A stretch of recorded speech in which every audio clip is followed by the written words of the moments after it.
SHMACKEMAGOB, my friends. It is Kiss Wednesday, and it's the first Kiss Wednesday video I'm making in my new place. Now, I have hundreds of track-by-track Kiss videos I have not put up yet, so you'll still be seeing videos of my old place. So, I figured let me just break in Kiss Wednesday with a new episode where I'm looking back. I do this from time to time. Already reviewed all the Kiss albums, but now I look back on it because all these Kiss reviews are like 10 years old or maybe even older than that. And so I want to talk about Carnival of Souls. This is a very controversial album. There's a lot of people that just hate this album, a lot of people that love it, and there are a few that think this is their best album. What do I think? Yeah, I'm a little half and half. I mean, I don't think it's nowhere near their best album, but I don't hate it. But there's some songs I love on it, but I think it's a little off balance.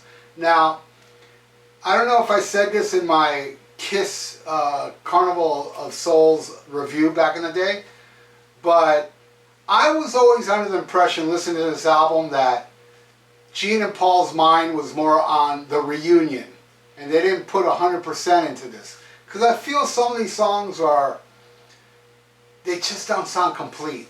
And who is it that produced this? Toby Wright, right? I forget his name at the moment.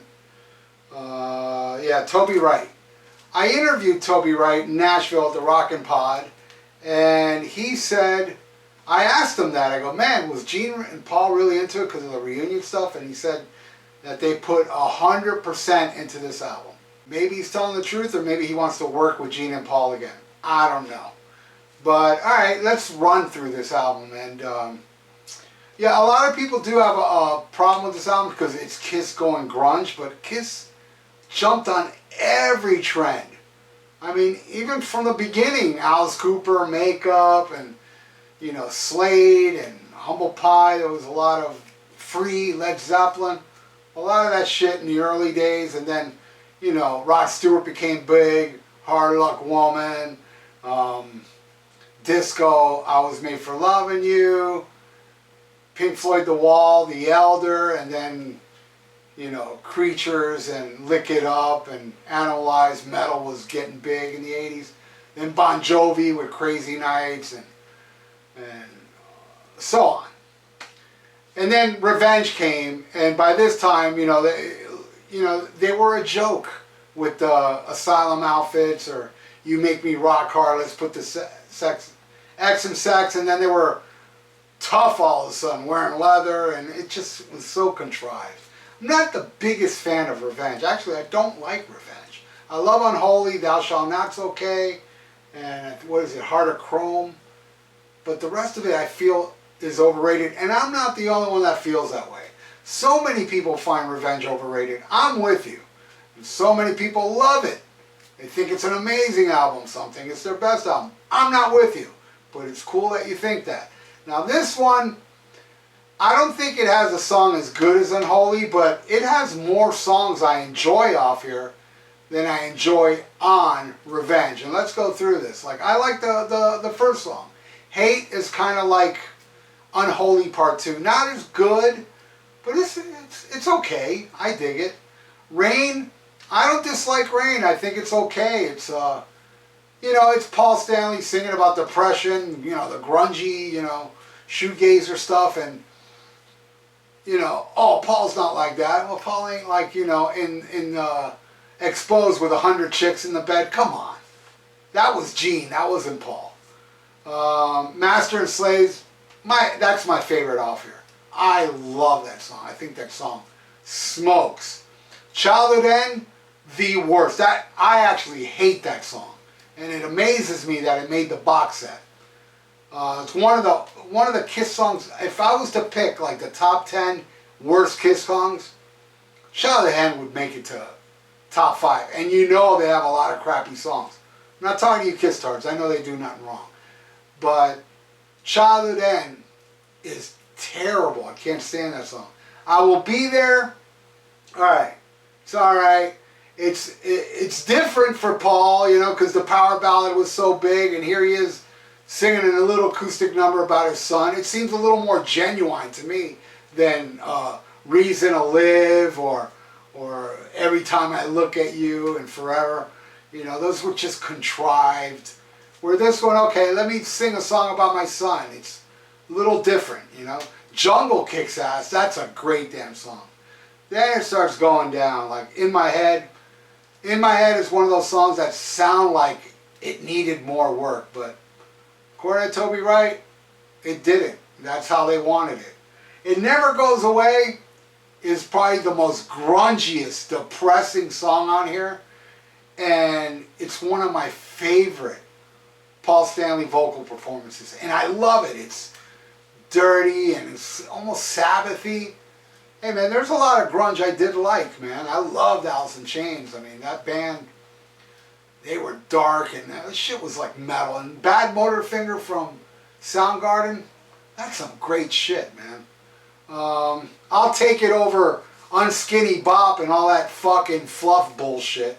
Now, I wasn't like, when all that shit was going on, the grunge stuff, I wasn't like, oh, now I'm on the grunge bandwagon. I wasn't. I was still very much into metal. When metal was a bad word, I was still buying like the classic stuff, like, you know, Strange Highways from Dio, and, you know, the Iced stuff, and some of that Norwegian black metal like Immortal, and I was getting into it. And some of that power metal stuff I liked too during the 90s, more than the grunge stuff, but as I mentioned, some grunge artists I did really dig.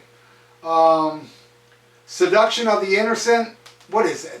What is that? Like the Mid-Eastern type song, right? It's kind of forgettable. I Confess, same shit. In the Mirror is another one that sounds like it could have been so much better. And I Walk Alone, that's the one with Bruce Dickinson, listen to me.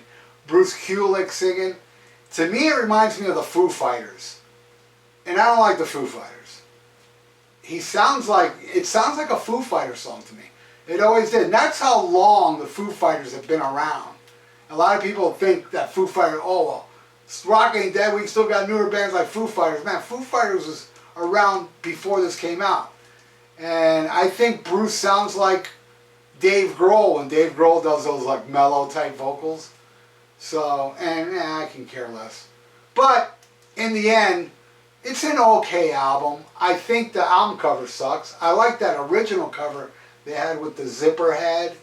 It was kind of dark and stuff, but if Kiss would have not done the reunion tour and stuck with this and toured with this, it would have failed miserably, because a lot of people, like, you know, as much as you all love Revenge, they were getting like half arenas. They were, most of it. Some markets they did good, but most of it was kind of a repeat of Creature of the Night, where Creature of the Night is a great album, but at that time, and I saw the tour, they weren't selling many tickets, and exactly 10 years later, Revenge went through the same shit.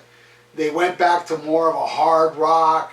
They went away from all that stupid glam shit, and look what it got them. Nothing. So they were desperate. They were desperate to climb on a bandwagon, but I think by the time they were done with this and they were negotiating the reunion, Gene and Paul knew, if we were to tour on this, it's going to be worse than Revenge. Because Kiss fans, hardcore Kiss fans, don't want to hear about Paul singing about depression. They want to hear Take It Off and crap like that. And by that time, Take It Off in the mid-90s, by the time this, you know, it was a joke to the mainstream. And Kiss is all about money. That's why they don't release new music now, because they know it won't sell. You know? It's all about money. If CDs and albums still sold a lot, they'd be in the studio right now. Anyway, that's my looking back on Carnival of Souls, the Kiss album. And I guess there's nothing else. I mean, if I forgot to talk about anything else, details about this, I'm sure it's in the review I did, I don't know, 9-10 years ago on this channel. So hey, thanks everybody for watching. And no, I don't know where I got this shirt. I know I get a lot of comments when I wear shirts and people say, where'd you get that? I don't remember. I got a bad memory. I'm old. So, here I am in my new house. I'm digging it. It's coming together a little more. I know the way the camera is angled, it's looking downwards because there's still work to do. I ain't got no like paint posters on walls or nothing like that. Once it's all decked out, you'll get it in a normal position, but hey, if you're bothered by this position, then what the fuck is wrong with you?